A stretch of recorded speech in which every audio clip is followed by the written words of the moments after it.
าจงฟังไปฟังได้ก็ให้ฟังฟังบ่ได้ก็ต้องฟังอย่าได้เครียดได้สั่งให้พวกเจ้าพากันนั่ง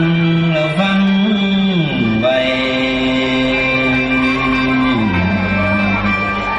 โอละนอยแม่บักวันอังคาร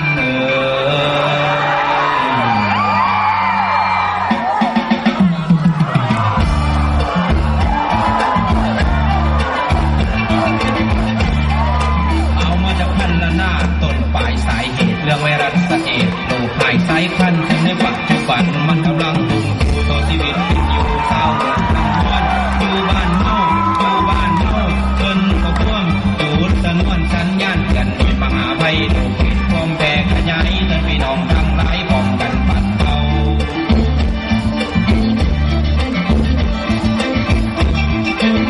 ต่อปัญหาดังกล่าวก็เพิ่มถือแก้ไขทางองค์การ PS ไก่ประจำเล่าก็สอบวิธียุดมันให้ได้ก็ได้เอาใจใส่ประกาศแสดงต้องเป็นการแสดงจุดยืนเด็ดขาดให้ย้ำกันตะโกนตุ้มปัญญาเข้าใจไว้พันบ่ให้มันลุกลามจนมันวันทอนข้อที่หนึ่งเพิ่นมาใส่และยิ่งก่อนมีเพศสัมพันธ์ซึ่งบ่หักประกันถึงสถานะหักบ่แม่นบอกความหยาบต้องอยากให้เข้าใจต้องสมต้องอย่างอนามัยทุกเถื่อ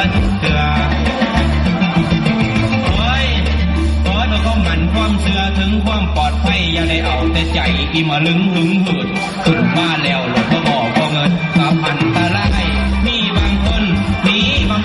สวมถุงแล้วสัมผัสลักเด็ดปลายแหลมมันขาดโดยมันหมดขาดฟิวอีกความคนโอ้ย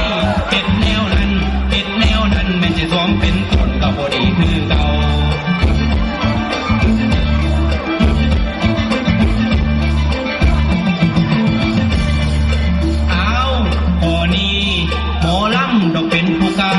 นอกประเด็นเพราะว่าเท่าที่เห็นตัวจริงมีอยู่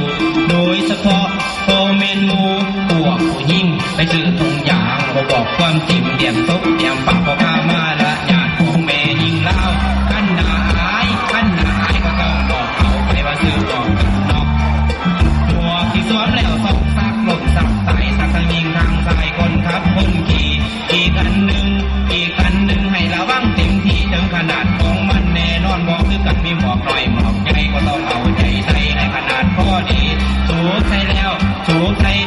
ให้เขาที่ท่าทางสามารถพอแม่ยานตาสาป่านทำลุงพามสูบเขาแล้วก็ต้องจบน้ำหมาดแม่นล้วนมาตรฐานสมส่วนนักปะจุนไทยโอ้ยแม่จะหยาบปานใดก็สู้เอาให้ได้ทับกันตอนที่เขาบุกไล่บุกแหลกสงครามยังไพ่แน่ตอนบุกเขาสนามมีตอนบุกตอนหักยางก็ตอนถอยทับหัวปล้นหลวงหัวไปอยู่ในเรือนครัวไปจะเกิดเหตุใหญ่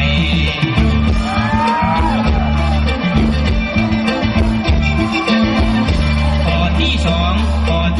พื่อให้เอาใจใส่ถือเป็นปัญหาระหว่างคนธรรมดากับคนติดพยาธิเป็นข้อห้ามเด็ดขาดก็ได้ใส่พร้อมกันเส้นว่าเข็มซักยาแทงปักซักเสตลอดไปถึงมีดโคนหอดโคนไม่ก็ได้ใส่น้ำจำเป็นส่วนแนวอื่น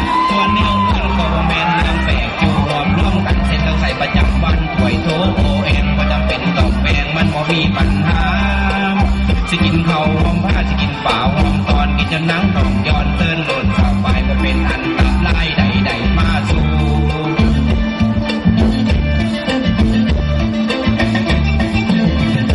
ข้อที่สามนี่ก็สำคัญอยู่เรื่องนโยบายระหว่างคนตัวไปกับคนติดพยาธิก็แม่นอยู่ดอกว่าลูกติดให้ขาดหัวบ่มีหายแต่บ่แม่นที่ตายมือดีมือตื่นก็ยังสุขยังเกินไปลามาขาดโอ้ยยังอยู่ได้อีกนั่นบ่แม่นตายเอาโหลดปัญหานี้ได้โปรดให้เข้าใจนำกันบอกสังกัดทั่วพันไปมาหาสู่เป็นมิตรเป็นหมู่คือเก่าคือเดิมอย่าได้ซ้ำได้เติมน้ำใจย้ำอย่าแสดงความรังเกียจผิดจรรยาบรรณต้องได้หักแพงกันเห็นใจผู้ป่วยเสี